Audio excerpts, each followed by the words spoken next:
Hey everyone, I figured I'd just make this magnet video to kind of explain where we are with biomagnets and kind of the history of dangerous things magnets. A few years ago, we came out with an M31 implantable finger magnet for sensing. We also had planned an M36 magnet, and they were just neodymium N52 magnets coated in titanium nitride.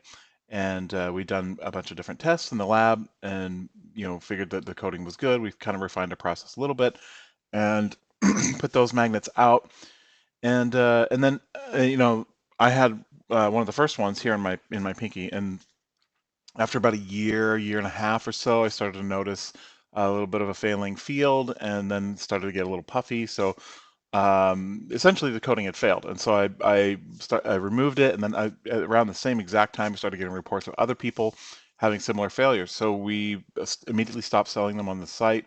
I took some of the remaining stock that we had and put them through more rigorous testing, physical ablation testing, and also kind of treated them with ultrasonic and some various acids and things. And so essentially what we found out was that the coating itself was not a complete encapsulation. It was not a perfect seal, essentially. There were issues with essentially graining is what it came down to. So when you have any metal, the metal will have grains, and usually you don't see them, but you can.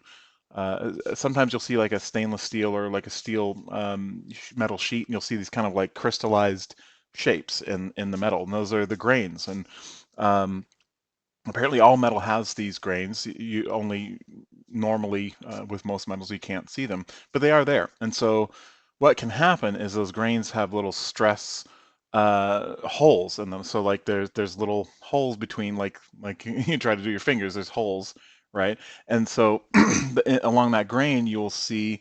Moisture and other things penetrate those areas of just at the boundary where the grain line is, and it's extremely difficult to get rid of and to deal with those issues. So over the last several years, we've been trying and trying to do different coatings, try changing the process, trying all kinds of things. We've had some success with certain coatings, but either the coating is too thick. We don't think that a thick coating really brings anything to the table, particularly for finger and sensing magnets, because if your magnet is, 2 millimeters thick and your coating is a millimeter thick on either side, you've got a 4 millimeter thick thing. It's just not what I would consider to be viable. Or, the coating that we put on was too expensive. Like the process was not repeatable on a mass scale, or it would make the cost of the magnet, hundreds and hundreds of dollars for a single unit. So that's just, not viable. So we're still looking for different solutions and trying different things from time to time. But at this point in time, the official word on dangerous things magnets is that we are no longer producing them. They're not a product. And as I said, we will keep poking around and trying different things here and there, but they are not something to wait for. They're not something that we're going to be doing. Um, in addition to that, there are other magnets on the market that people are implanting. They're coated with parylene or they're coated with silicone, and unfortunately, I personally don't feel that these magnets are what I would consider to be safe. The coatings like parylene will crack instantly. The way that they're stored or shipped or handled between the person that makes them and the person that's installing them is often not great. And so I've seen these parylene coated magnets where they literally just put them together in a stack in their kit. That some people that are doing the installations, and then magnets will snap together. And when that snapping occurs, that physical act of smashing those magnets together will crack the parylene, and it will create failure points. And so you've got two issues with parylene. One is that it's brittle; it'll crack and flake off. So then you have loose parylene floating around in your body. Not cool. But then also this the failure of the magnet. So magnets themselves are, neodymium magnets in particular. They got iron boron and all kinds of other stuff. Really, really terrible to have break apart in your body. It's heavy metal poisoning and just it's really bad stuff. So I mean, when you're looking at something like an XNT, right, a glass encased transponder, we've never had one break in a customer. Theoretically, it's possible. So um, if you explore that as a thought experiment, you have a broken transponder with toxin-free epoxy inside, you're not really going to get much. You might get some glass bits.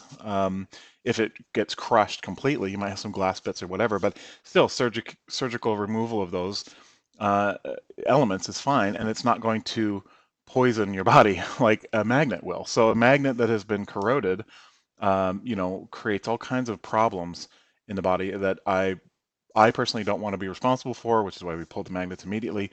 And I don't think it would be safe for anybody to get a magnet that's any of the magnets that are currently on the market. I don't feel strongly about in terms of safety. So silicone has been used for a long time by a lot of professional installers and body modders, but silicone is thick. Silicone is an elastomer, and the elastomer is elastic by nature.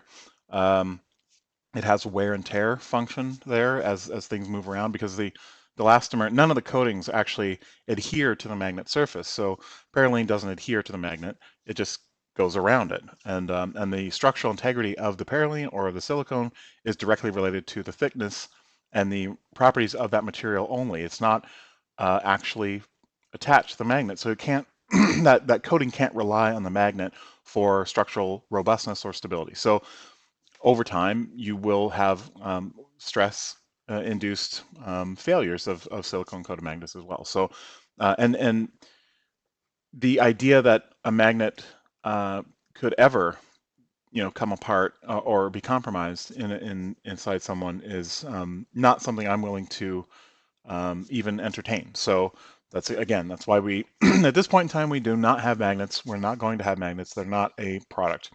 Um, but we'll keep playing with it in the lab, but don't hold your breath.